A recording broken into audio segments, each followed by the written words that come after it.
Hello, everyone, and welcome to another episode of Business and Beyond's Feature Friday with Tanya Bartolini. I am so excited, as usual. Today, I have Ryan Otto, who is the owner of Accent Financial Services, where he helps entrepreneurs and business owners build smarter tax strategies and scale with confidence. Who does not want to have smarter tax strategies, right? Uncle Sam gets all the money that he deserves, but we should not pay any more, right? Or less than what is actually owed. So, this is why I'm excited today. He is the host of Unfinished Empires, a podcast focused on growth, leadership, and the realities of building something meaningful. As the creator of Tax Smithing, Ryan is known for turning complex tax concepts into practical, high impact strategies that empower clients to keep more of what they earn and reinvest in the future. And don't we all want to do that? So thank you for being here, Ryan. Oh, it is my pleasure. Thank you so much for having me today. Yes, I'm really excited about talking to you and what your tax strategies or maybe giving some pointers to people after we talk about the actual business, right? But before we get into that, can you tell me a little bit about really what it is that you do, how you got into this industry and why?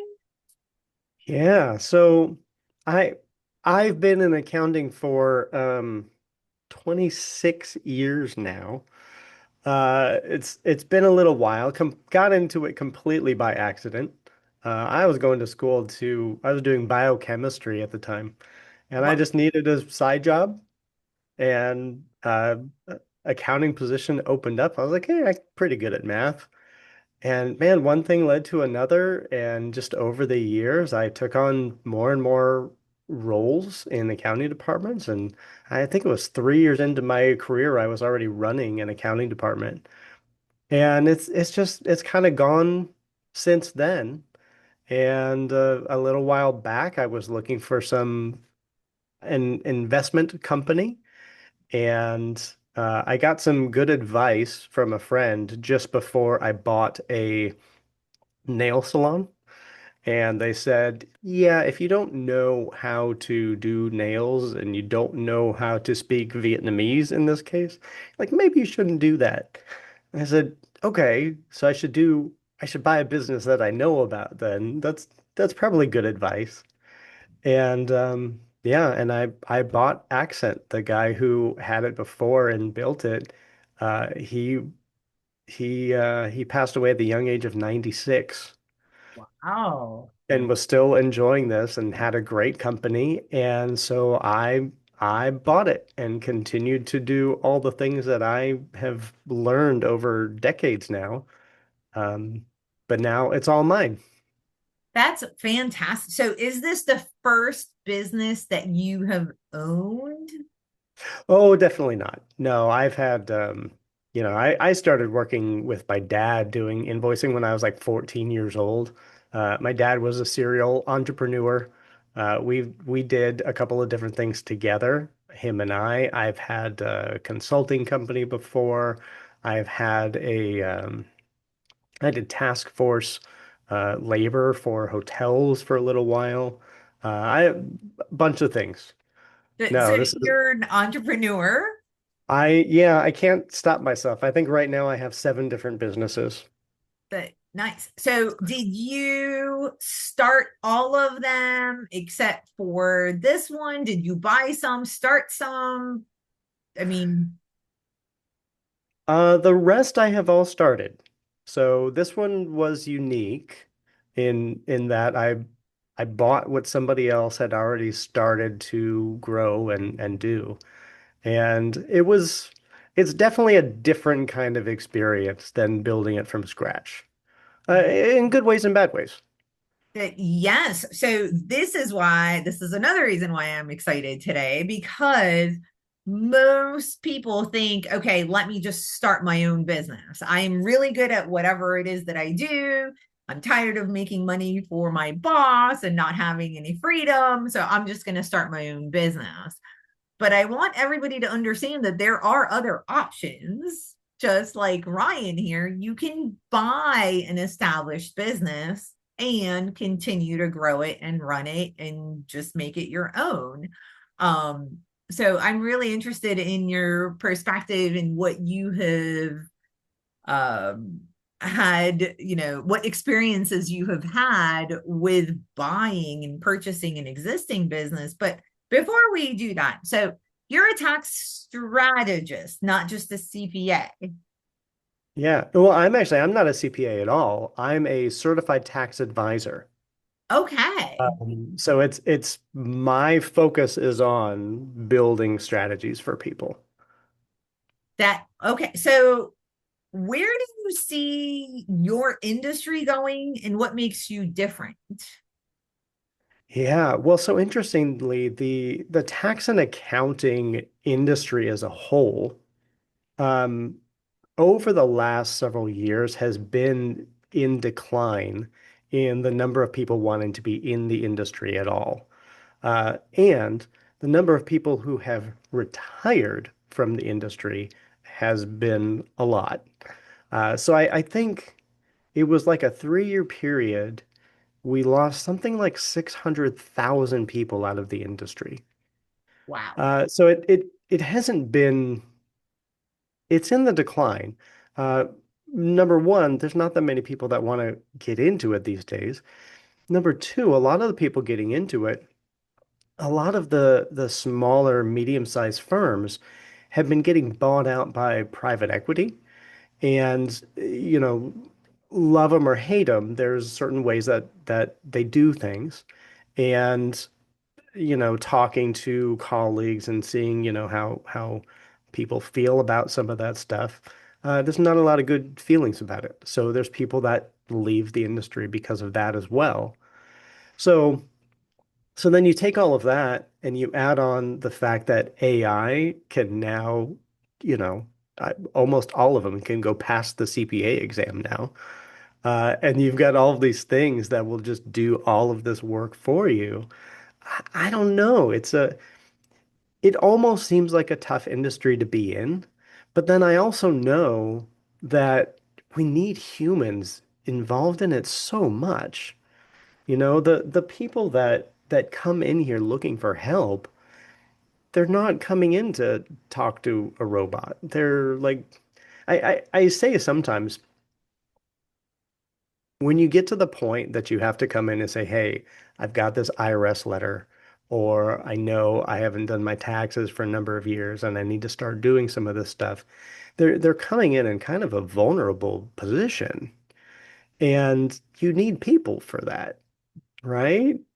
And so I don't know. I have like such mixed feelings about all of it because yeah, there's tons of stuff that AI can do, and there's tons of people leaving the industry. But I also feel like for humans who know how to speak this language and make people feel okay about their situations, I don't know. I think there's room for the right people to get involved in it still.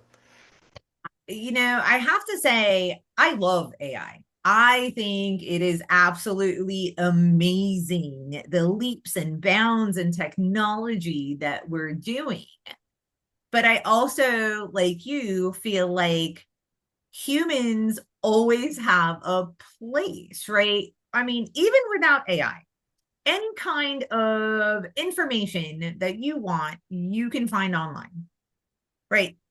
Information is everywhere. And so it's not a lack of information, it's a lack of knowledge on how to actually apply right? I look at AI as like an assistant. It's the first step. Instead of taking 10 hours doing research and trying to put it together to try to formulate some kind of strategy or something, you can go and say, hey, Chat GPT, hey, Google, Gemini, whatever, Claude, any kind of AI, Yeah. and it'll spit it out for you because it's just gathering the information for you.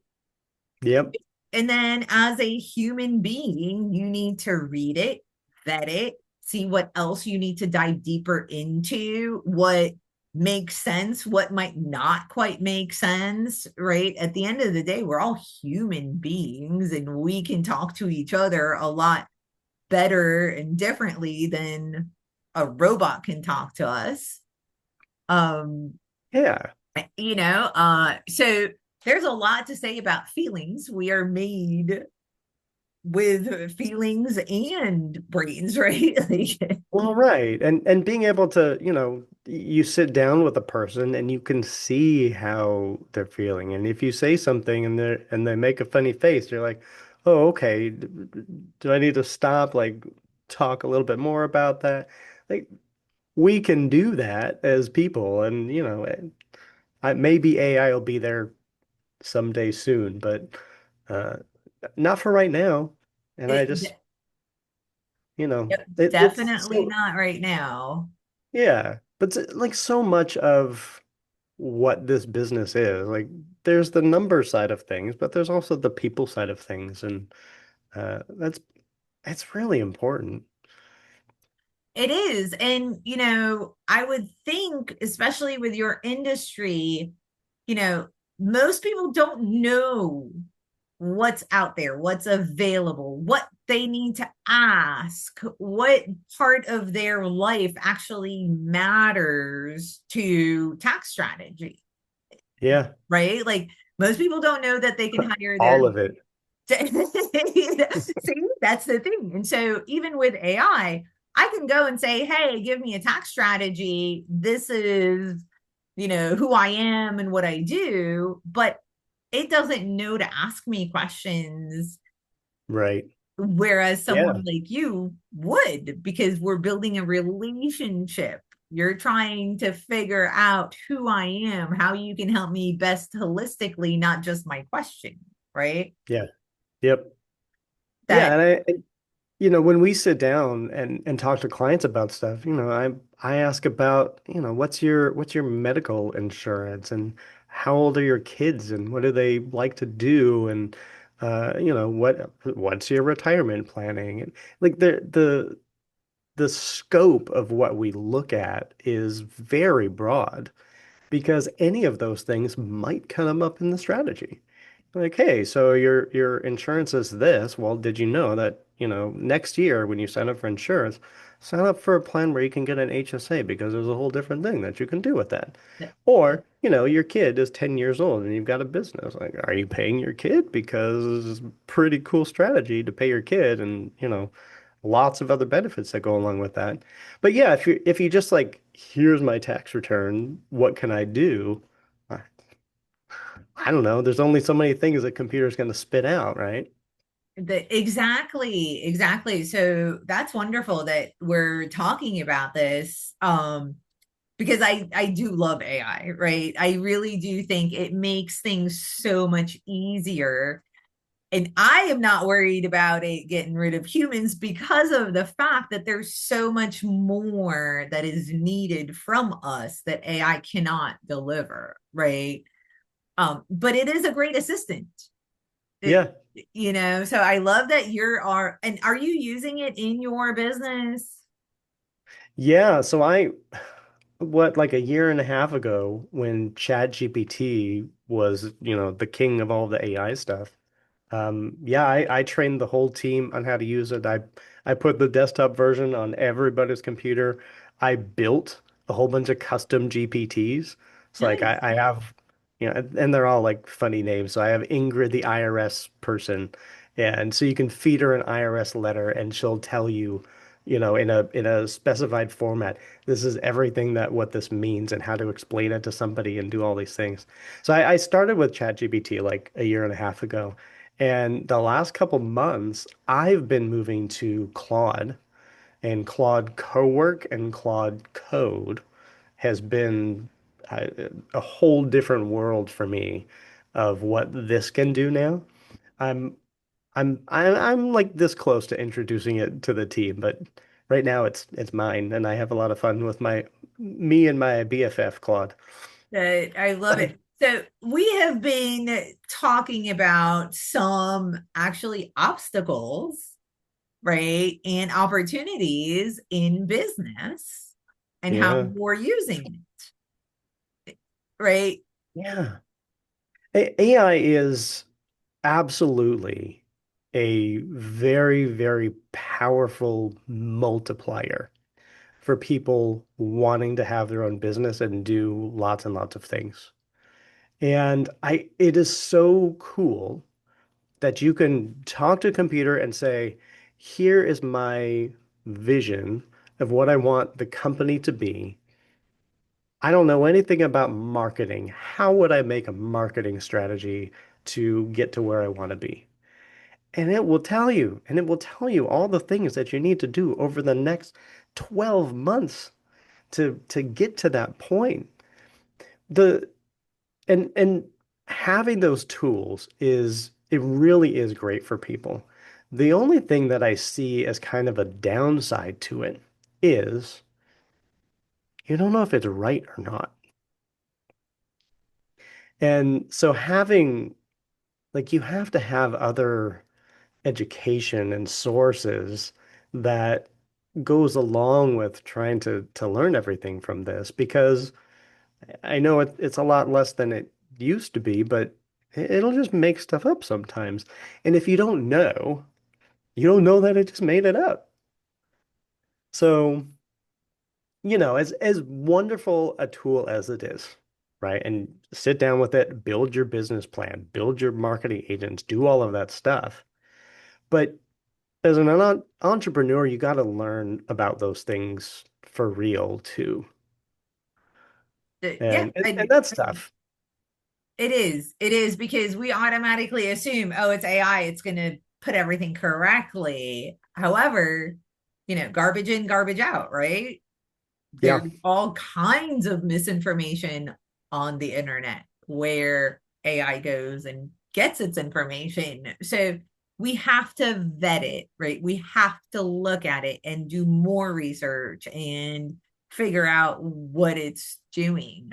So that's one thing. I would like to dive a little bit into you buying an already established business. I mean, you bought it a while ago, you've been running it successfully, and it's been growing, which is great. I'm sure you've had some obstacles or you still might have some obstacles that Yeah. maybe you can share with the audience.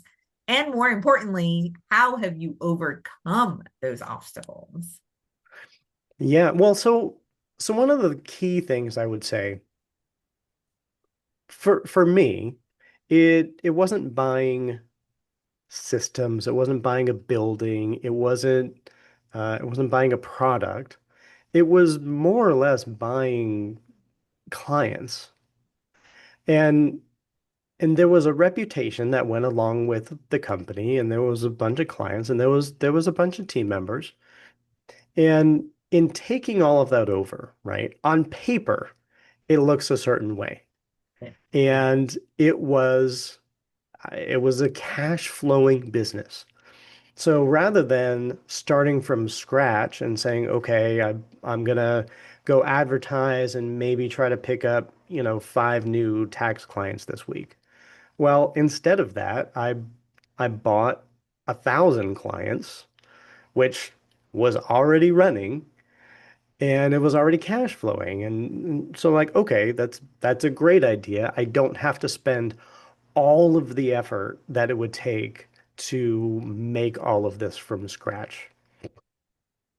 But That's it, yes. there was a bunch of stuff that did have to be made from scratch. And there was also things that I had to undo in order to try to move the company forward. So, for instance, the entire operation, it was all paper based.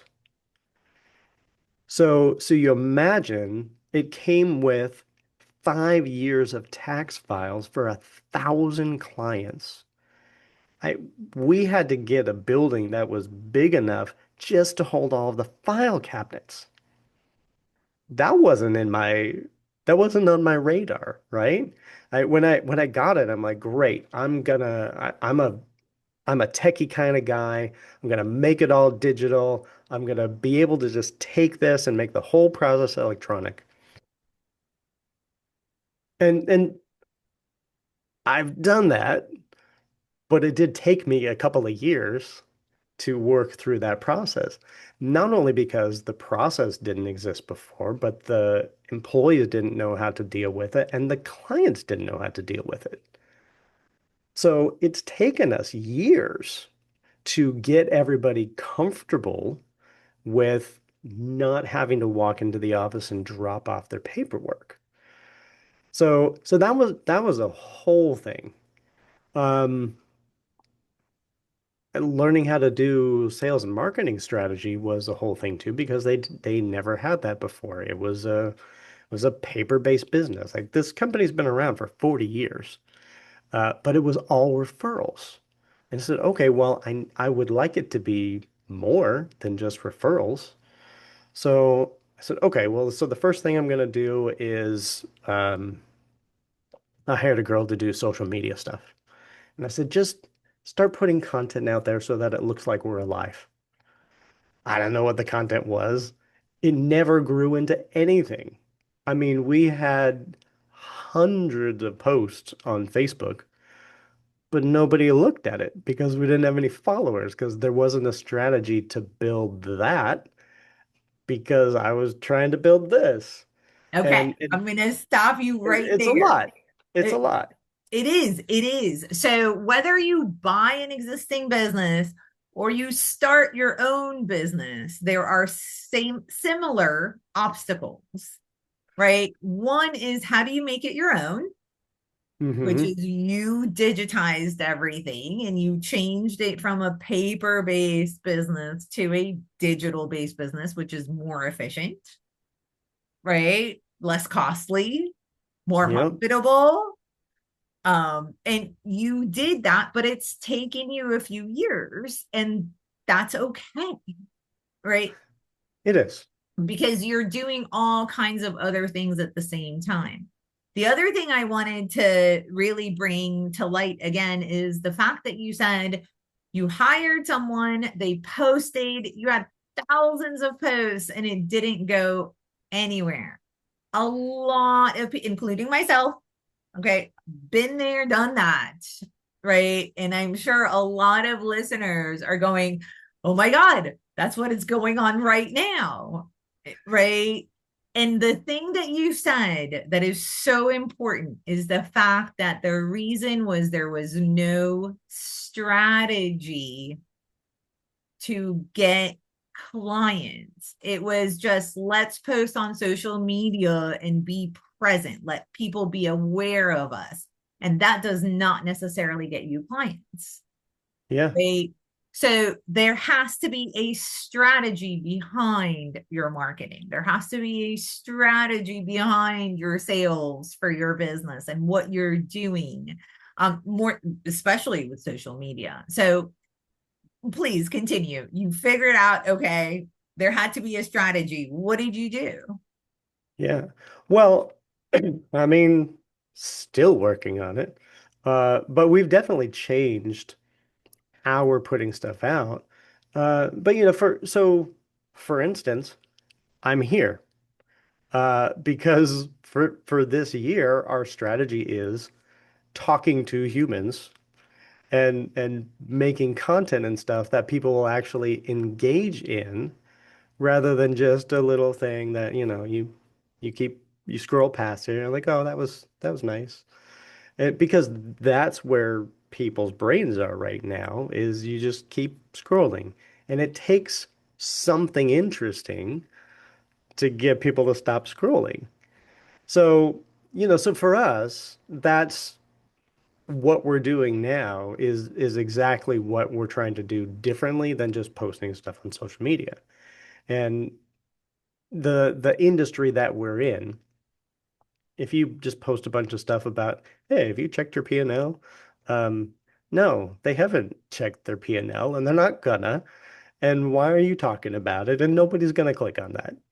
But if you say, hey, listen, I've got a great way for you to pay your kids, save money on taxes, and teach them how to financial acumen, right? Okay. Click on this thing and you can watch a little video about how to do that and then go download this thing that'll help you do that. It's a whole different kind of strategy than just tossing stuff out and hoping somebody clicks on something. So so for us, that's like I I always I told my team here just all the time, I can fill a book with all of the things that I didn't know that I didn't know.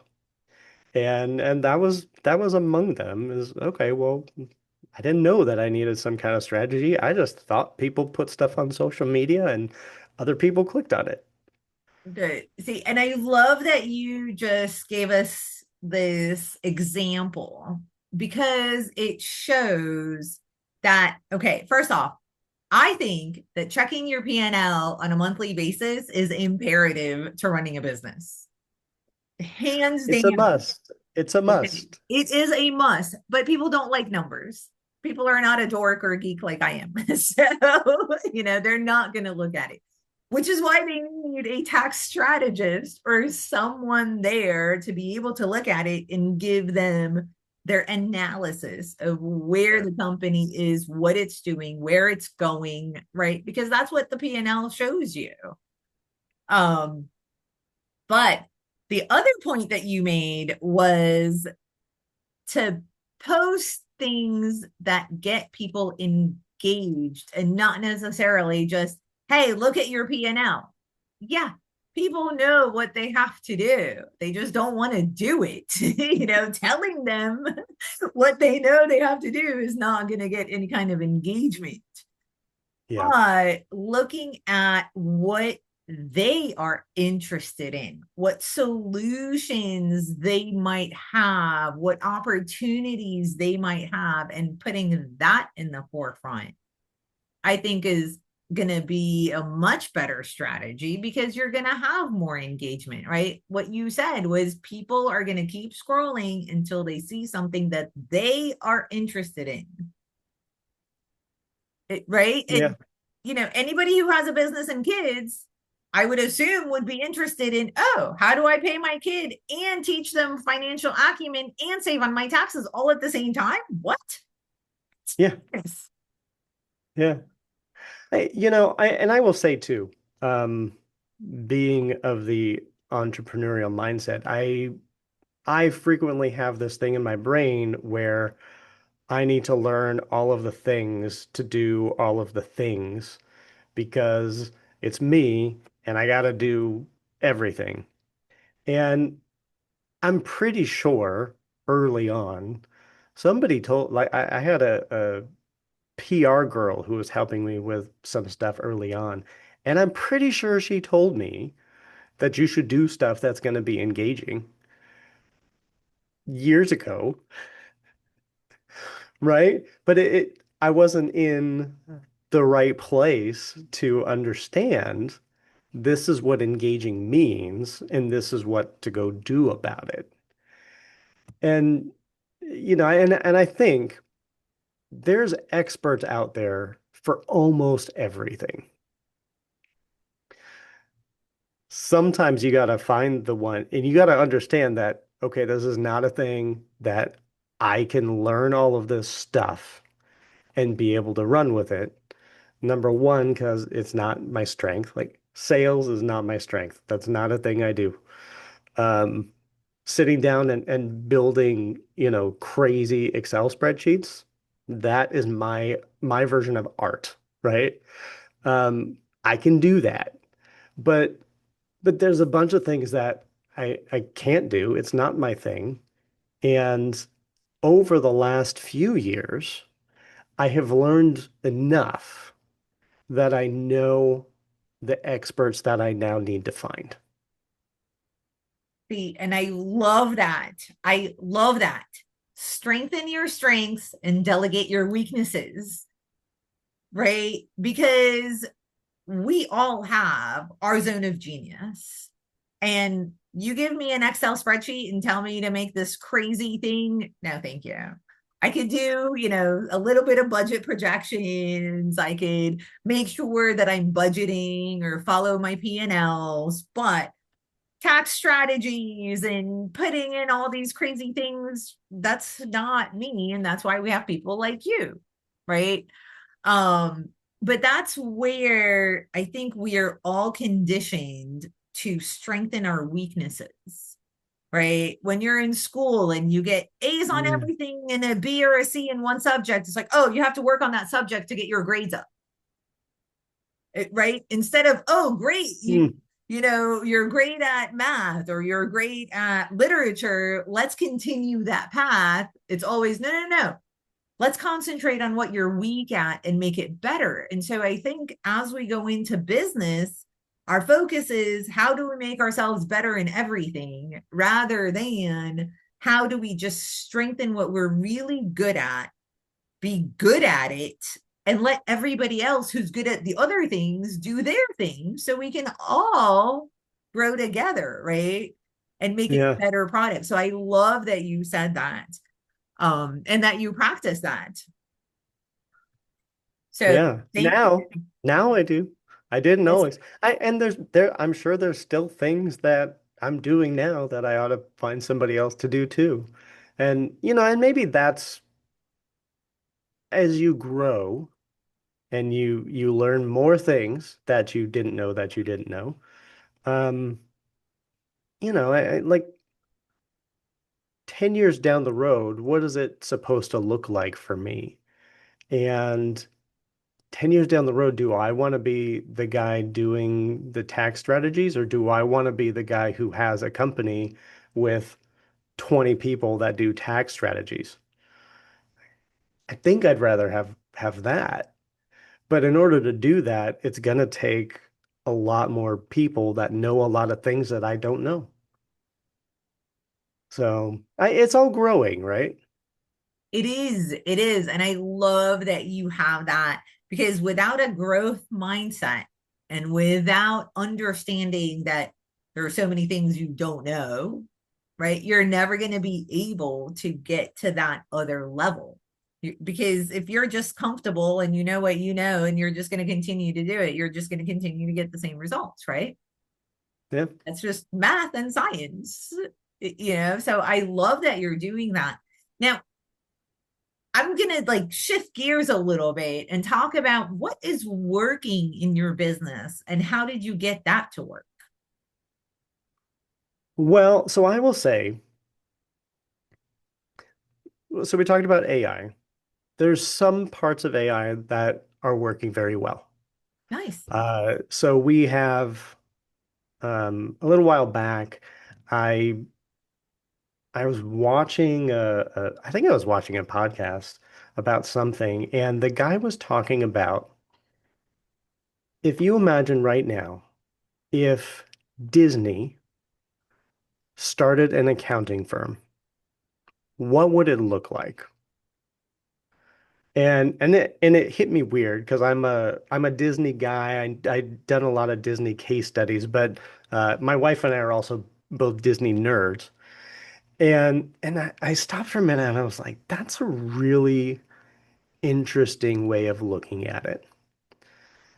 How do we take a client experience and elevate it to the point of Disney magic?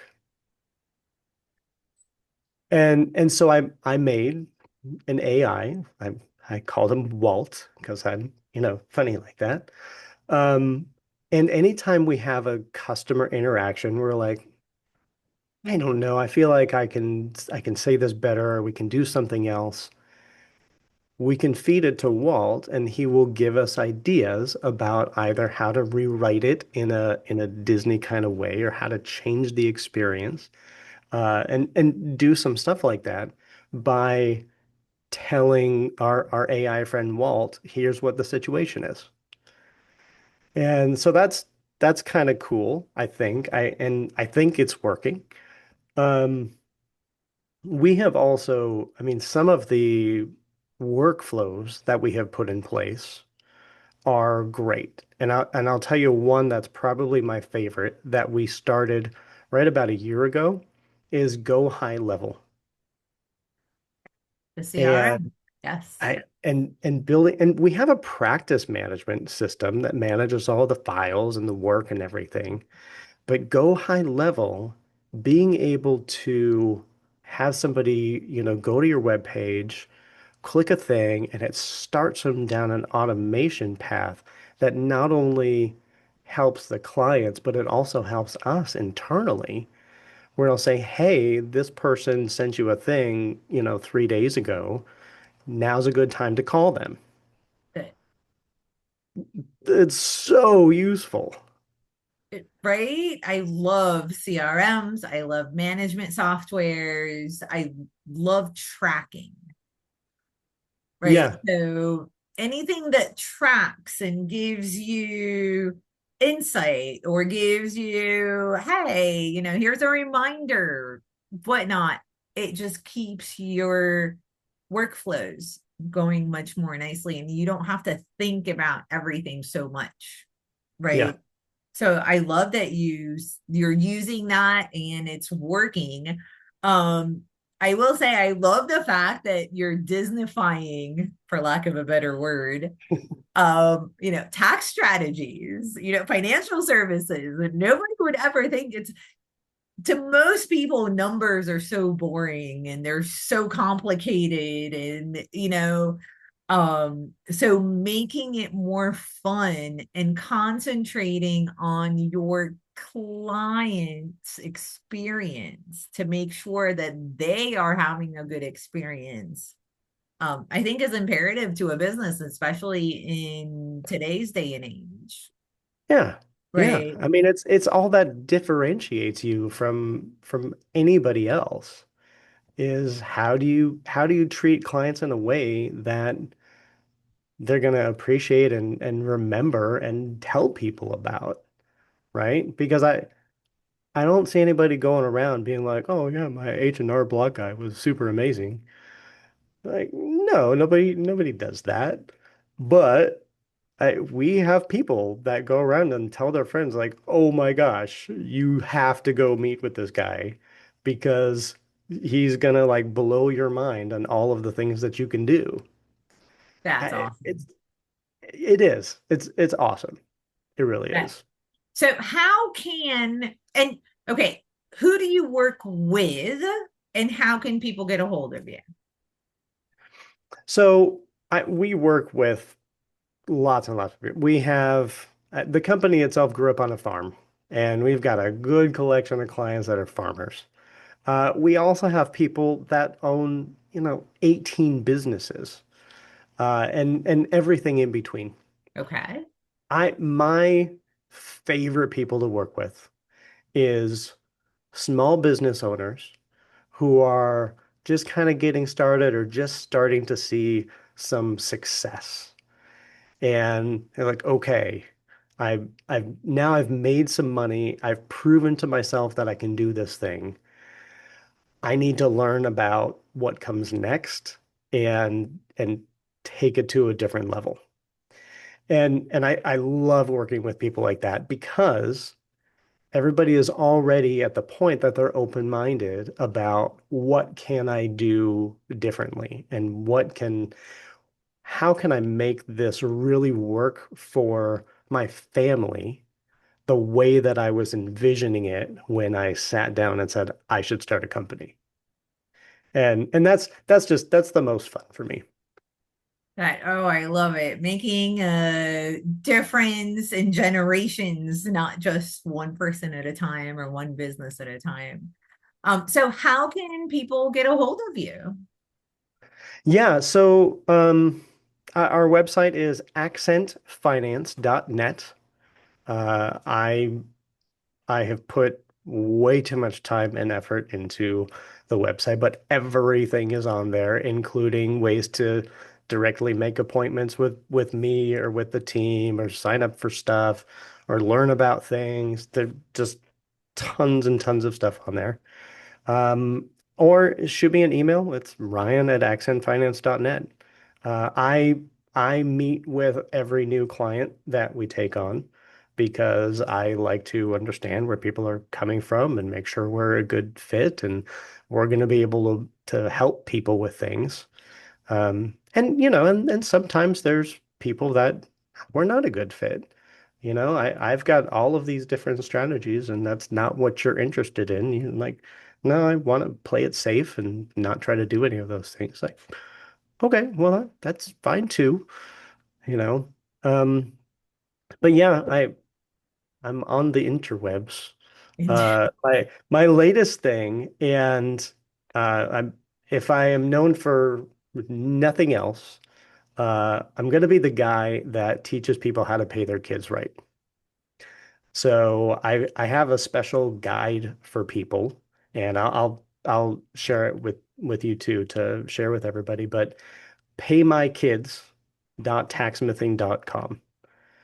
And there's a guide on exactly how to do it, and it walks you through the steps because everybody always says, here's a strategy you can pay your kids. But then they don't tell you mechanically or, hey, here's how it actually works. Go do this thing, go do this thing, go do this thing. So I made one. Paymykids.taxmithing.com. I love it. And if you missed that, don't worry. It'll be in the chat and at the end of the podcast. Ryan, thank you so much for being here today for this amazing handout, on how to pay your kids properly so you don't get in trouble. And before I let you go, if you could give business owners one piece of advice for them to be successful, what would that be? Don't be afraid of failing the first 3 times.